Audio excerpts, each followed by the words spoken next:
With the Major League Baseball 2022 trading deadline now behind us, Jim Bowden of The Athletic has put out his gradings for each and every team across Major League Baseball and how they did during this trading season. Today we're going to be looking at the American League East gradings by Jim Bowden, as well as my thoughts on each team. So let's get into it.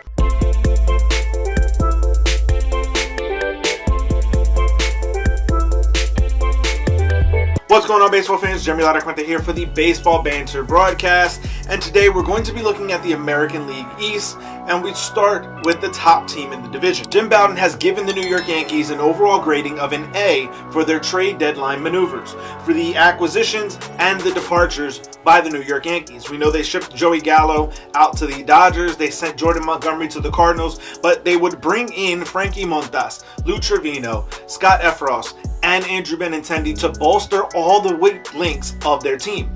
The trade that they would make with the St. Louis Cardinals, sending Jordan Montgomery down to St. Louis, receiving back Harrison Bader, who is currently on the IL, but is arguably one of the best, if not the best, defensive center fielders in Major League Baseball right now. The New York Yankees made a big-time push this past offseason to improve their defense, and this doubles down on that thought process. Jim Bowden would give the New York Yankees an overall grade of an A, and I have to agree with him on this. While the Jordan Montgomery move is a bit head-scratching, especially because of the fact that pitching is at such a premium, and any level of depth that the New York Yankees would have had by keeping Jordan Montgomery has now been squandered away. But overall, when you look at the moves that they were made, they improved in every aspect that they needed to, and one of those things was trading away Joey Gallo, which was only going to hold this team back further going into these postseason run that they're looking to have. The Yankees are a World Series contending team, and these moves have helped improve their chances on achieving that World Series aspiration. The next team up on the list is the Baltimore Orioles, who would receive an overall grading of an A-.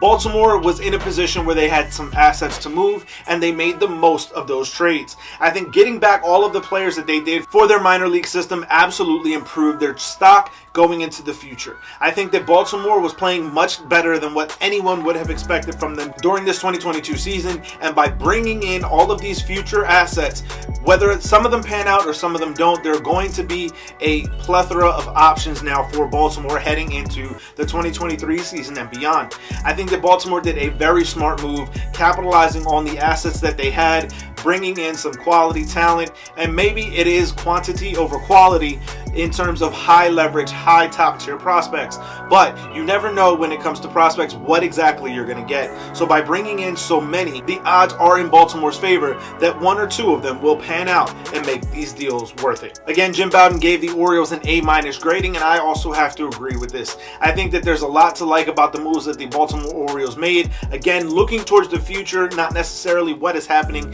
in 2022, but they were playing much better than was expected, and they are at the brink, at the precipice of becoming an underrated sleeper team going into 2023. The next team up on the list is that of the Toronto Blue Jays. Jim Bowden would give the Blue Jays an overall grading of a B-, and I think when you look at what the Blue Jays did, this is a solid grading. I would have to agree with this. I think that there was more that the Blue Jays could have and should have tried to do, but that being said, they did improve in certain areas. I think going after a center fielder a bit harder would have been a much better, safer plan for the Toronto Blue Jays. I think that George Springer is an injury concern going into the postseason, and being able to have someone there who can absolutely help in that position would have been a great benefit. But the moves that the Blue Jays made absolutely shore up their bullpen and truly helped them push towards the postseason hunt that they're looking to have. I think that getting another starter would have also been a big time move for the Blue Jays, but with the team that they have now, they're still going to be one of the more offensive powerhouses in the league, and being able to help the back end of the bullpen with some of the acquisitions that were made are truly going to help the Blue Jays in their postseason aspirations. The next team up on the list is the Tampa Bay Rays with an overall grading of a C+. I think that for Tampa Bay, they did not do enough, in my opinion, to really solidify themselves as a postseason contender. Yes, right now, the teams in the American League East are playing for a wild card spot with the advantage advantage in the lead that the New York Yankees have on the division as a whole. But I think when you look at what Tampa Bay has been over the last several years, they have been able to maximize and capitalize on some potential trade assets at the deadline over the last couple of seasons. Going into this 2022 season, however, I don't think that they were having the same success in the players that they acquired. I think that the moves that they made were solid acquisitions, just like David Peralta, something that I had mentioned early on when Kevin Kiermaier and Manny Margot got injured. So going into this deadline, I truly believe that the Rays were going to try to go out and really acquire some key underrated talents to be able to improve their system. I don't think that they did that, and to me, a C+ grading is a little bit high. I would probably give them a C overall. Not much different, but there is a little bit of separation there for me because I don't think that the Rays truly got the best of what was available on the market. There were some options there. They were in need, in my opinion, of a catcher. I know they acquired Christian Betancourt from the A's. I don't think that that's going to be enough, especially being able to have a guy like Wilson Contreras available on the market. This was an opportunity for the Rays to truly get better and bring in some high quality talent for their postseason run. So overall, a C minus in my opinion would be the grading I would give the Tampa Bay Rays. But overall, again, Jim Bowden would give them a grading of a C+. Now we round out the division with the Boston Red Sox. Jim Bowden would give them an overall grade of a D. And to me, this is a little bit generous. The Boston Red Sox have a very solid team when you look at the names on the paper. But when you play the game out on the field, this season has not gone the way that the Red Sox would have liked. I think there's an opportunity for Boston to be able to retool and absolutely go for it in 2023 and beyond. I also don't think that the Red Sox were so far out of the wild card hunt that they could not make a push this season. That being said, trading away a guy like Christian Vazquez, who was one of the biggest and most beloved players in that Red Sox clubhouse, is absolutely devastating to this team. When you listen to the players and when you listen to Christian Vazquez himself, this was something that was a shock. This was jarring. And you're already dealing with two players that are on the fringes of their contracts in Rafael Devers and Xander Bogaerts. Bogaerts is likely going to opt out, and this move is really going to solidify that opt-out in trying to find a better situation. Chaim Bloom was making some very questionable moves that no one still to this point has any idea what the moves were entitled to.